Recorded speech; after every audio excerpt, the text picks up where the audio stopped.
Assalamualaikum warahmatullahi wabarakatuh. Alhamdulillah wa syukrillah. Berkat rahmat dan karunia-Nya kita masih dipertemukan di Saung Herbal Qalbun Salim. Sahabat, ada beberapa permintaan melalui WA dan langsung kontak juga beberapa orang meminta penjelasan tentang solusi terbaik dengan herbal. Kita mulai dari sahabat kita yang ada di Bandung Selatan, namanya Pak Kohar. Beliau meminta solusi tentang penyakit hepatitis. Itu yang pertama. Yang kedua ada Pak Asep di Majalengka. Beliau meminta cara penanganan atau penanggulangan penyakit lambung secara herbal pula. Lalu ada Pak Surahman di Sumedang yang tak jauh berbeda dengan Pak Asep. Beliau memiliki penyakit sudah menahun dan berobat sudah berulang kali, tapi kesembuhan pun belum juga didapat. Keempat ada Pak Bambang di Bandung Timur. Beliau menjelaskan tentang penyakit dideritanya, yakni kesemutan sudah beberapa hari, seakan setiap malam merasakan kesemutan tersebut. Lalu yang kelima ada juga Pak Dani tentang asma. Beliau ini tinggal daerah Subang, mungkin sudah berulang kali juga sama dengan yang lainnya sering berobat, tapi kesembuhan belum juga didapat. Oleh karena itu dan masih banyak lagi ada yang masuk, kami belum bisa menjelaskan sebagaimana permintaan beliau, yakni divideokan. Dan insya Allah pada kesempatan kali ini kami akan menjawab terdahulu, yakni untuk Pak Kohar, cara penanganan hepatitis. Sahabat, memang secara klinis hepatitis ini belum ada obat yang spesifik untuk menyembuhkannya. Tapi kita yakin, Allah sudah menjelaskan, kullu da'in setiap penyakit ada obatnya. Namun walau demikian, alangkah baik dan bijaknya jika kita mengenal dulu apa itu hepatitis. Kedua, bagaimana gejalanya. Dan ketiga, kenapa itu bisa terjadi. Bahkan kita pun harus mengenal, jangan sampai tidak, karena penularannya sangat cepat. Sahabat, penyakit hepatitis menurut para pakar kesehatan, begitu juga para ahli medis, termasuk Dr. Ali Dalimarta, mungkin salah seorang dokter idola kami.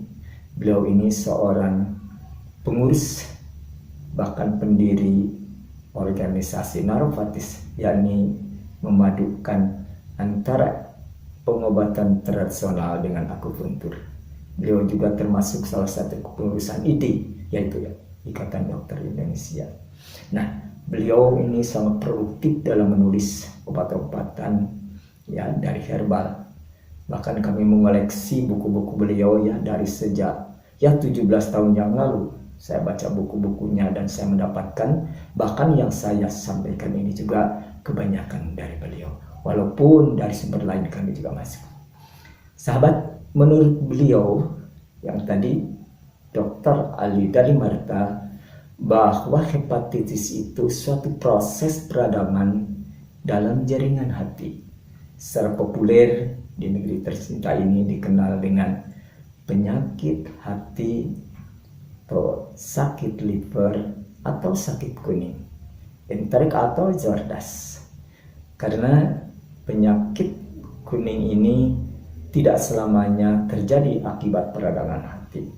Memang ada, sering kita mengenal orang-orang menyebut itu penyakit liver akibat melihat matanya banyak kuning, kulitnya hijau kuning, padahal itu kelebihan bilirubin, yakni satu zat yang terkandung di dalam darah sangat berlebihan hingga merubah warna yang sesungguhnya, yakni menjadi kuning. Sahabat, menurut beliau hepatitis ini beragam sekali. Di antaranya ada hepatitis A, yaitu virus yang masuk dengan sebutan virus hepatitis A, maka disebutnya VH. Atau juga VHB, yaitu virus hepatitis B, virus hepatitis C. Nah, Ini virus hepatitis C ini bukan virus hepatitis A dan hepatitis B, ya, tapi virus parenteral. Selain dari itu juga ada virus yang disebut virus hepatitis D, virus hepatitis E. Nah, virus hepatitis E juga ini non A dan non B, tapi entrik. Selain dari itu juga ada virus yang belakangan diketemukan bahwa virus yang satu ini adalah disebut virus hepatitis F dan virus hepatitis G. Dan banyak lagi sebutan penyakit hati ini, ada kolestasis, ada TBC hati, ada kanker hati, ada karsinom hati. Nah, yang saya bahas ini yakni hepatitis yang bertalian dengan penyakit Pak Kohar. Cuma sayang beliau tidak menjelaskan ya virus hepatitis yang mana. Tapi tidak mengapa, mudah-mudahan Allah memberi jalan yang terbaik melalui WA masuk ke kami, dan kami juga alhamdulillah memiliki sedikit pengetahuan ya dari beliau yang berkecimpung di dalam herbal. Salah satunya yaitu Dr. Ali dan Barta. Sahabat, tanda-tanda hepatitis ini memang tidak begitu berat nampak ketika proses awal. Tapi kalau kita masuk sudah kronis, tentu akan terjadi pusing, ya, mual, muntah, lemas, sakit dulu hati, lalu fesesnya pucat, juga kencing keruh. Nah, itu tanda-tanda yang nampak. Tentu tanda lain juga mungkin masih ada, tergantung sampai sejauh mana kondisi fisik pasien itu atau keparahannya penyakit tersebut. Lah, bagaimana terjadi atau penyebab hepatitis ini? Banyak ragamnya. Bisa karena virus yang disebutkan tadi, ada virus A, B, C dan sebagainya. Bisa juga karena ada bakteri seperti bakteri Salmonella, ya, TUFI. Nah, ini juga bisa akan merusak hati. Lantas ada juga karena cacing. Ini juga bisa terjadi hepatitis. Lalu konsumsi obat-obatan yang berlebih dosis, bisa obat kimia atau obat herbal. Ya, obat kimia kalau kita tanpa resep dokter seperti aspirin, paracetamol, ini akan merusak hati apabila dikonsumsi dengan dosis yang tinggi. Begitu juga obat herbal, misalkan mengkonsumsi pegagan lebih dari dosis atau berlebihan, termasuk daun kenikir, ini pun akan terjadi kerusakan hati. Selain dari itu, penyebab lain hepatitis ini juga bisa karena kebiasaan buruk, yakni minum alkohol. Ini akan terjadi lebih parah lagi.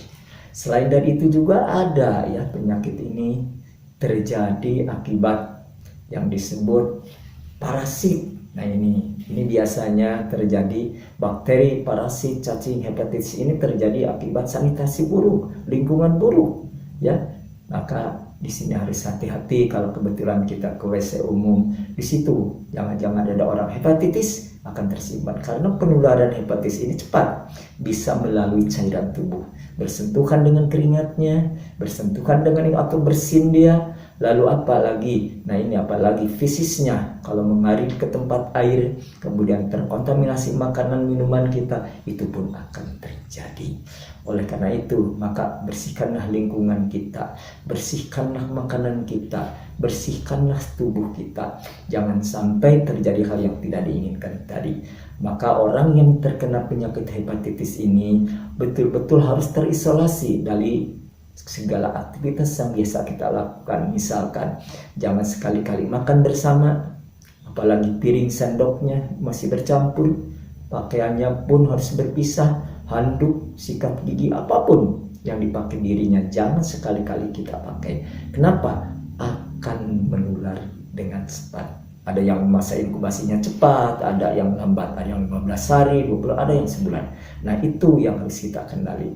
Oleh karena itu, mari kita camkan menurut Dr. Ali dari Marta tadi, bahwa hepatitis ini insya Allah bisa ditangani dengan tumbuhan yang ada di hadapan ini.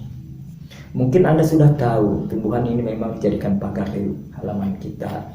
banyak ditemukan, bahkan nggak susah. Dan ibu-ibu senang membudidayakan atau memelihara bunga yang cantik ini. Namanya semua bahkan sudah tahu ya, bunga Cactus pakis kiwang atau disebut Euphorbia meli. Nah, kandungannya luar biasa untuk membunuh bakteri. Oleh karena itu, Dr. Andali Barata menjelaskan, memberikan informasi untuk hepatitis ini. Cobalah ambil batangnya sekitar 15 gram atau 10 hingga 15 gram. Nah, udah saya memotong tadi, hati-hati di sini ada durinya. Ini sekitar 15 gram ya, yang sedang. Lalu iris-iris kecil, hati-hati durinya setelah dicuci bersih, iris-iris kecil. Didihkan air 3 gelas. Setelah mendidih, ini udah bersih, lalu dimasukkan ya batang cactus ini. Lama mungkin beberapa menit, bisa 20-30 menit. Susut tinggalkan 1 gelas. Jadi air 3 gelas, sisakan 1 gelas. Setelah agak dingin, saring. Ya, lalu dicampur madu. Karena ini rasanya pahit, netral, ya. Tapi dan sedikit beracun. Maka hati-hati kalau sudah mengkonsumsi ya rebusan cactus ini, ada mual, ada sakit perut, cepat hentikan. Lalu minum ya akar manis yang ada didapat di rumah obat orang China itu ya, namanya Kanfao. Nah, itu untuk menetralisirnya. Tapi kembali, mudah-mudahan kalau dosisnya tepat. Nah, bagi orang yang tadi rentan, ada tadi solusi, belilah Kanfao di rumah obat atau akar manis. Nah, kembali kepada dosis. Jadi didihkan air 3 gelas. Lalu udah ini dicuci, diiris-iris kecil, baru masukkan. Beratnya berapa? Dosisnya 10 hingga 15 gram. Ini udah saya tadi ya dicek di gram, ini udah 15 tepat. Nah, setelah itu setelah mendidih, setelah susut 1 gelas, saring, dinginkan, lalu masukkan madu, aduk rata, dibagi 2. Minum pagi setengah gelas setelah makan, begitu juga sore setengah gelas setelah makan. Lalu minumnya secara teratur. Kalau ada kesembuhan, alhamdulillah ya. Jarak kasih waktu untuk meminum ini berlanjut. Misalkan sudah merasa senang, merasa tenang, merasa sembuh, bisa seminggu sekali atau 2 kali. Atau yang tadi ada dampaknya hati, hentikan segera lalu minum akar manis. Yakni ini akar manis bisa didapat di rumah obat Cina, yakni yang dengan nabutan Kanfao. Mudah-mudahan ada manfaatnya. Siapapun di antara Anda memiliki penyakit seperti yang disebutkan tadi, hepatitis, hati-hati, jangan sampai ya dibiarkan. Kalau apalagi sudah ada tanda-tanda mual, pusing, muntah, dan lemas tubuh, selera makan hilang, ini segera hubungi dokter. Bagaimanapun, termasuk golongan yang mana yang penyakit bersarang itu. Dan juga jangan lupa cara memelihara orang yang betul-betul terhidap penyakit ini harus hati-hati, jangan sampai tertular. Maksud yang baik, ternyata kita pun kena dampak negatif dari penyakit tersebut. Mudah-mudahan ada manfaat buat Anda, juga bagi kami. Mudah-mudahan ridho Allah turun bagi siapapun yang memohon kepadanya, termasuk dalam mengkonsumsi tumbuhan yang satu ini. Assalamualaikum warahmatullahi wabarakatuh.